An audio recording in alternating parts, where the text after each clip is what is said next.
मग मोठेपणा टाकण्यासाठी काय पाहिजे की आपल्याला हे संपूर्ण जगताची संपूर्ण विश्वाची जाणीव व्हावी. जाणीव होण्याकरता संत महात्माने उपदेश केला. तो उपदेश सांगत असताना तुकोबाराय सांगतात की घडी घडी काळ वाट याची पाहे, अजून किती आहे अवकाश. तू सावध हो, सावध झाला नाही तर तुला मनुष्य देह कळणार नाही. मग मनुष्य देह कळण्याकरता संतांचा उपदेश आवश्यक आहे. भगवंतांनी जे दिलेलं ज्ञान आहे ते आपल्याला भक्ती करण्याकरता इतकं प्रभावी आहे. ते ज्ञान गीतेच्या वचनातून आलेलं आहे. आणि गीतेचंच ट्रान्सलेशन म्हणजे जे संस्कृतमध्ये होतं ते माझ्या ज्ञानोबारांनी आपल्या मातृभाषेमध्ये आपल्यासमोर ठेवलं.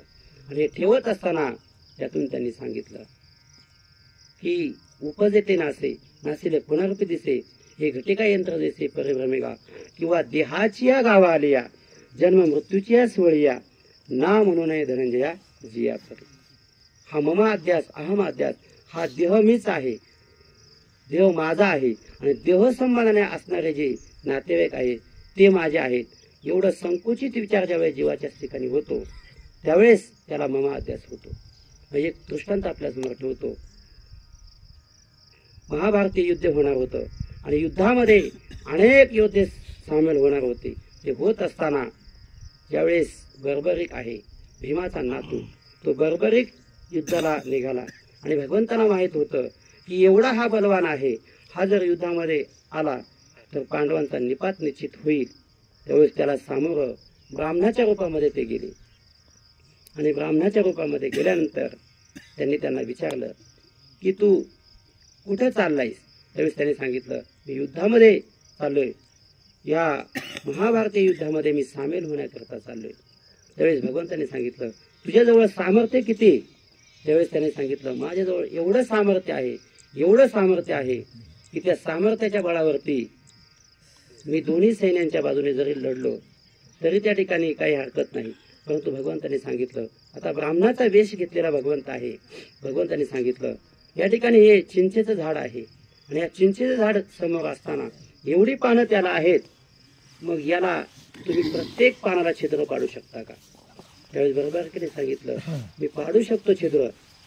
असं म्हटल्यानंतर भगवंत आहे, भगवंताने एक पान आपल्या पायाखाली ठेवलं. त्याला वाटलं, भगवंताला वाटलं की पायाखालच्या पानाला छिद्र पाडता येणार नाही. परंतु ज्यावेळेस बर्बरिकाने त्याच्या युद्धकलेनुसार सर्व त्या झाडांच्या पानाला छिद्र पाडलं आणि भगवंताने पायाखालचं पान पाहिलं तर त्यालाही छिद्र पडलेलं होतं. आता एवढा बलशाली आहे आणि हा युद्धामध्ये जाणार. भगवंताने विचारलं की तू लढणार नेमकं कोणाच्या बाजूने. त्यावेळेस बर्बरिकाने सांगितलं मी जी पडती बाजू असेल त्या बाजूने मी लढेल. असं म्हटल्यानंतर भगवंत म्हटला हे युद्ध कितीही दिवस चालेल, हा एवढा बलशाली आहे. त्यावेळेस भगवंताने काय केलं की त्याचं शिर उडवलं. कारण भगवंत कसा आहे, भगवंत घेऊन या चक्रगदा हाची धंदा करतो, भक्ता राखे पायापासी दुर्जनाची संवारी. जरी भीमाचा त्या ठिकाणी तो नातू असेल तरी पण तो त्याने सांगितलं होतं मी पडती बाजू असेल त्या बाजूने मी युद्ध करेन. असं म्हटल्यानंतर भगवंताने त्याचं शिर उडवलं. का तर भक्ता राखे पायापासी, पांडवांचं त्यांना साथ द्यायची होती किंवा अर्जुनाचं रक्षण करायचं होतं. असं केल्यानंतर आता ते शिर उडवलं आणि ते शिर बोलू लागलं भगवंता मला तू युद्धामध्ये प्रविष्ट होऊन दिलं नाही, परंतु माझी वासना शिल्लक राहिली, माझी इच्छा शिल्लक राहिली की मला युद्धनीती पाहायची होती. त्यावेळेस भगवंताने एक युक्ती केली. कोणती युक्ती केली.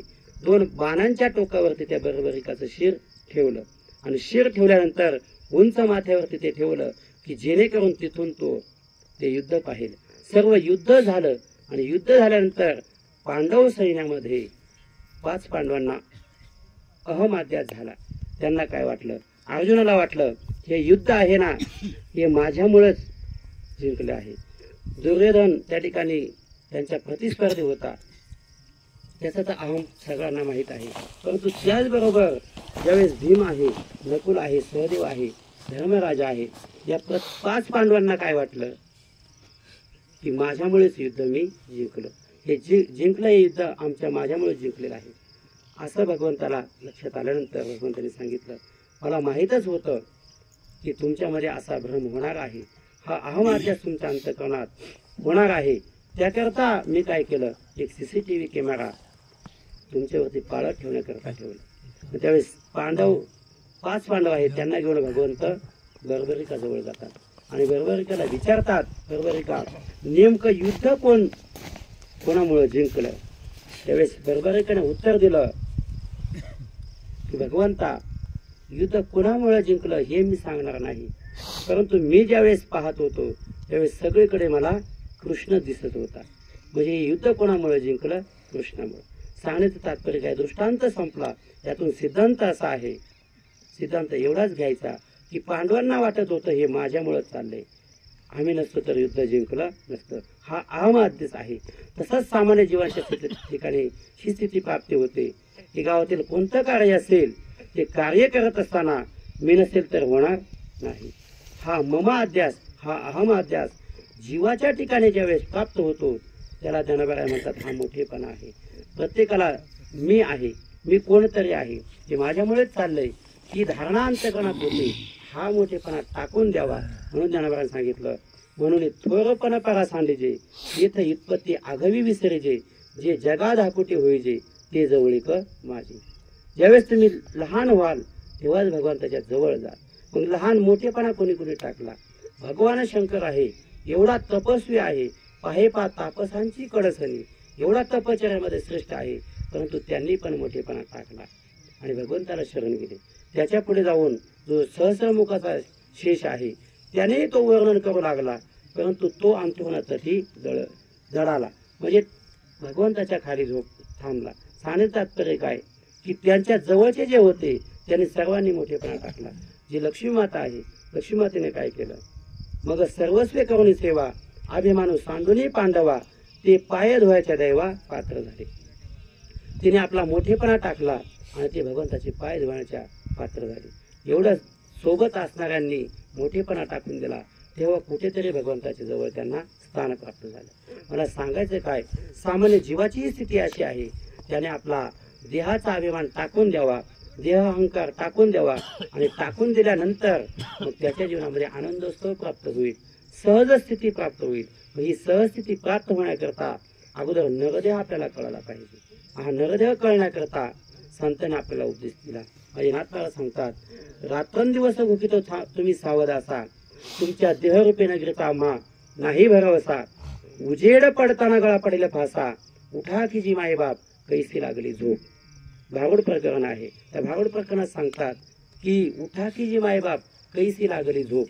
आपण आत्मज्ञानाच्या बाबतीत आपण झोपलेला आहोत आणि संत तिथे जागेत, म्हणून संत आपल्याला जागे करतात. म्हणजे आत्मजागृती संतांनी दिली आणि त्यांनी माध्यम सांगितलं की या नरदेहाने आपल्याला ते भजन करता येईल.